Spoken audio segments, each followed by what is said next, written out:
Brought to you by V-Guard. Lok Sabha निवडणुकीत शिवसेना युबीटीचे उमेदवार विनायक राऊत यांच्या प्रचारासाठी उद्धव ठाकरे आज सिंधुदुर्गात येत आहेत। कणकवलीत आज सायंकाळी त्यांची सभा होते आणि या सभेच्या निमित्तानं शिवसैनिक सज्ज आहेत।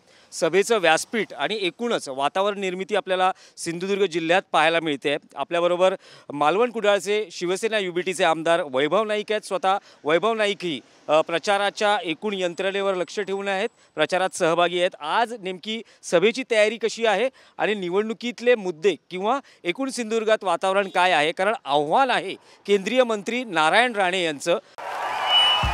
भाइयों बहनों, उनके राज में पावर रहे अनस्टेबल और हम रखे सब स्मूथ और स्टेबल। हमारा नेता कैसा हो जो स्टेबल पावर दे वैसा हो। अब की बार V-Guard AC स्टेबलाइजर का चमत्कार। उद्धव ठाकरे आणि या सभेच्या निमित्तानं काय बोलतात याकडेही लक्ष आहे। थेट वैभव नाईक यांच्याशी बोलणार आहोत। काय तयारी आहे, कारण उद्धव ठाकरे यांचा 2 महिन्यापूर्वीच दौरा झाला होता, आता लोकसभेसाठी येत आहेत प्रचाराला। रत्नागिरीत सभा झाली आहे, सिंधुदुर्गात सुद्धा सभा होते। शिवसेना उद्धव बाळासाहेब ठाकरे शिवसेनेच्या वतीने विनायक राऊत यांना मोठ्या मताधिक्याने निवडून घेण्यासाठी आजची सभा आहे। खरं तर विनायक राऊत हे मोठ्या मताधिक्याने गेल्या 2 वेळा निवडून आलेले आहेत आणि यावेळी सुद्धा ते निवडून येतील।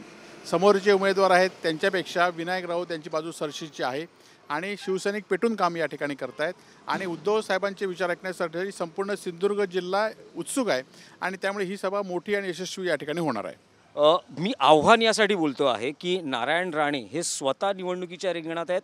जवळपास मोठ्या कालावधीनंतर ते थेट एखादी निवडणूक लढत आहेत। केंद्रीय मंत्री राहिलेले आहेत।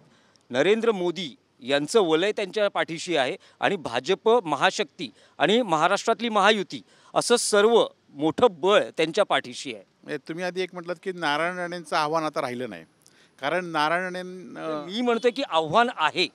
नारायण राणेंचं आव्हान आम्हाला नाही आहे, कारण नारायण राणे स्वतः आम्हाला भाजपचं आव्हान आहे, मोदींच्या धनशक्तीचं आम्हाला आव्हान आहे, राज्यातल्या असलेल्या गद्दार करून गेलेल्या मंत्र्यांचं आम्हाला, त्यांच्या पैशाचं आम्हाला आव्हान आहे। परंतु आपण माहीत असाल की नारायण राणे याआधी निवडणुका स्वतः लढत होत्या, परंतु यावेळी त्यांचं नाव 13व्या यादीत आलं आणि कालच देवेंद्र फडणवीसने 2 दिवसापूर्वी ते सभा घेतली आणि मोदींच्या चेहऱ्याकडे बघाने मतदान केलं। म्हणजे फडणवीसने सांगितलेलं आहे की आता नारायणचा चेहरा राहिला नाही। आज पण आपण माहीत असाल की अनेक सभा, अमित शहांच्या सभा होत आहेत, अनेक लोकांच्या सभा होत आहेत, ज्यांचे उमेदवार नाहीत असे लोकसुद्धा राणेंसाठी उद्या सभा घेत आहेत आणि त्यामुळे राणेंना निवडून येण्यासाठी सगळे लोक प्रयत्न त्यांचे करत आहेत, परंतु राणेंचा आता तो चेहरा राहिला नाही। राणेंनी कोकणाचं नेतृत्व होतं ते गद्दारी करून घालवलं आहे, त्यामुळे राणेंचं आम्हाला आव्हान नाही, फक्त आम्हाला धनशक्तीचं आव्हान आहे, पण त्याच्या विरोधात आमच्याकडे जनशक्ती आहे।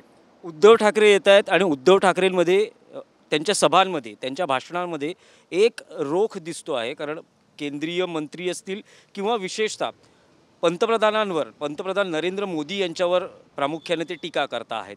अशा वेळेस राणे यांचं म्हणणं होतं की तुम्ही आलात, भाषण केलं, पण आमच्या नेत्यांवर, पंतप्रधान असतील, अमित शहा असतील, यांच्यावर जर टीका केली तर मग गंभीर परिणाम होतील, कसे जातील, असा एक त्यांचा इशारा होता। खरं तर उद्धवजी बोलत आहेत ते महाराष्ट्राच्या हिताचं बोलत आहेत। आज आपण माहीत असाल की सगळे लोक येऊन महाराष्ट्र तोडण्याची भाषा करतायत। आज मुंबईमध्ये सुद्धा गुजराती उमेदवार जास्त आता लोकसभेचे झाले आहेत आणि सगळे जे उद्धवजी बोलत आहेत ते सगळ्या लोकांना पटतं आहे, म्हणून लाखोंच्या संख्येने वेगवेगळ्या भागातनं लोक येत आहेत। खरं तर उद्धवजींनी सभा झाल्यानंतर सुद्धा ह्या सभेत सुद्धा ते चांगलं महाराष्ट्राच्या हिताचंच बोलणार आहेत आणि लोक त्याला उत्स्फूर्त प्रतिसाद देणार आहेत। आणि राहिला प्रश्न त्यांच्या जाण्याचा, तर उद्धवजी सभा झाल्यानंतर 2 तास कणकवलीमध्ये आहेत, त्यामुळे राणेंनी 2 तास भाषण ऐकावं। भाषणात तुम्हाला काय वेगळं वाटलं तर तुम्ही कणकवलीत उद्धवजी 2 तास आहेत, त्यावेळी तुम्ही यावं, मग आम्ही बघू। नाही, पण मी यासाठी विचारतोय की अँटी इन्कम्बन्सी हा एक मुद्दा असतो, जसं केंद्रात सुद्धा जे सरकार असतं असं म्हटलं तर अँटी इन्कम्बन्सीचा फटका बसतो, 2 टर्म सरकार आहे। तसंच या मतदारसंघात 2 वेळा 2 टर्म विनायक राऊत यांनी प्रतिनिधित्व केलं आहे, तर एक कदाचित जो अँटी इन्कम्बन्सीचा फटका आहे तो त्यांनाही बसू शकतो। नाही, पण विनायक राऊतांनी गेले 10 वर्ष या मतदारसंघात प्रतिनिधित्व केलं, सामान्य लोकांमध्ये राहण्याचं आणि सामान्य जनतेमध्ये संपर्क असलेला कुठलाही खासदार याआधी झाला नव्हता आणि आपण ज्यांचे विरोधात उभे राहणारे ते राणेसुद्धा गेले 5 वर्ष खासदारच आहेत, 4 वर्ष केंद्रीय मंत्रीच आहेत आणि त्यामुळे खरं तर त्यांनी केंद्रीय मंत्री असताना काय केलं, केंद्रीय मंत्री असताना किती रोजगार आणलेत, खरं तर राणे उद्योगमंत्री राज्याचे होते तेव्हा त्यांचा पराभव याच जनतेने केलेला आहे आणि मला खात्री आहे की राणे आज केंद्रात मंत्री आहेत, उद्योगमंत्रीच आहेत, त्यांचा पण पराभव हीच जनता करेल. तुम्हाला काय वाटतं की तुम्ही जो अंदाज व्यक्त करतात किंवा तुमची जी प्रतिक्रिया, आत्मविश्वास दिसतो आहे, शिवसैनिकांना काय वाटतं की कितीचा लीड असेल किंवा हे आव्हान सोपं आहे, कठीण आहे की मध्यम आहे? खरं तर हे आव्हान धनशक्तीचं मी पहिल्यांदा सांगतो तेच आहे. आज पण आमचे शिवसैनिक उन्हातान्हात काम करतायत, परंतु आज उनका बैकअप सिर्फ कल तक और हमारा चांद तक. हमारा नेता कैसा हो जो नॉन स्टॉप बैकअप दे वैसा हो. अब की बार वी गॉट इन्वर्टर बैटरी का चमत्कार. भाजपने 1,000 रुपये प्रत्येक मताला वाटायला सुरुवात केली आहे. हे आमचा आरोप नाही, तर अनेक लोकांकडे त्याचे व्हिडिओ पण आहेत. सिंधुदुर्ग जिल्ह्यामध्ये आज सगळ्या मतदारांना 1,000-2,000 रुपयाचा दर हा जाहीर केलेला आहे. नाही, पण तुम्ही हा समजा जर असं असेल आणि व्हिडिओ असतील तर आज सभेत तुम्ही दाखवणार आहात? आम्ही सभेत निश्चितपणे या संदर्भात निवडणूक आयोगाकडे तक्रार केलेली आहे आणि या संदर्भात आम्ही योग्य ती पावलं उचलणार आहे. परंतु आता 1,000-2,000 रुपये देऊन तुम्हाला मत घ्यावं लागतं. आम्ही कुठे पैसे देत नाही, परंतु आम्ही जे काम केलं ते आमचं काम बोलतं आहे. परंतु तुम्हाला 2,000 रुपये देऊन मत द्यावं, कारण तुमच्याकडे मोठं धनशक्ती आहे. 8,000 कोटीचा ठेवी असलेला देशातला नाही तर जगातला मोठा श्रीमंत पक्ष आहे आणि 4 मंत्री या जिल्ह्यामध्ये आहेत. शेजारचे गोव्याचे मुख्यमंत्री आहेत.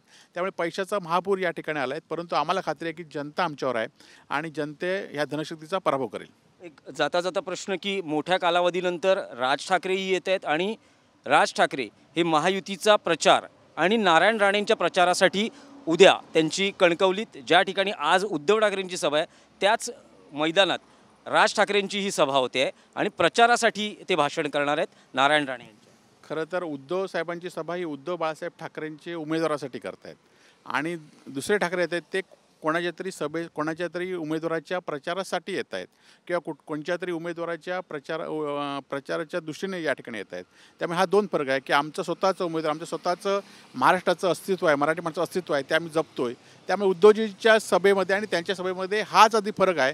त्यामुळे आमच्या सभेला उत्स्फूर्त लोकांचा प्रतिसाद मिळणार आहे. पण राज ठाकरेंच्या सभेला कितपत प्रतिसाद मिळेल आणि किती फायदा होईल राज ठाकरे यांनी नारायण राणे यांच्यासाठी प्रचार करण्याचा? नाही, राज ठाकरे आता दुसऱ्याचा प्रचार करत आहेत, त्यामुळे दुसऱ्याच्या उमेदवाराचा प्रचार करण्यामध्येच त्यांचं खरं तर इथेच त्यांचा हे झालेलं आहे, कमीपणा झालेला आहे की ते दुसऱ्याच्या प्रचारासाठी येत आहेत आणि त्यामुळे ते कशासाठी येत आहेत, कोणाच्या प्रचारासाठी आहेत हे आधी त्यांनी पहिलं सांगावं.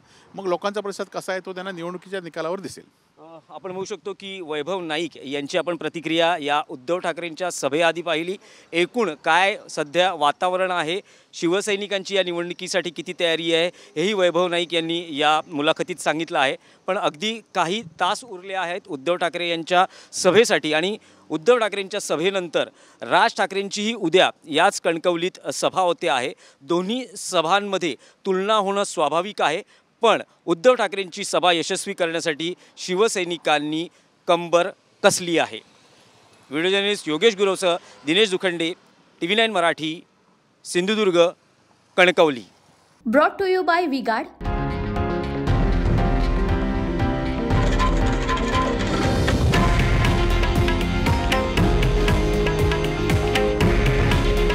हे आहे देशातील नंबर 1 न्यूज नेटवर्क आणि आपण पाहत आहात TV9 मराठी.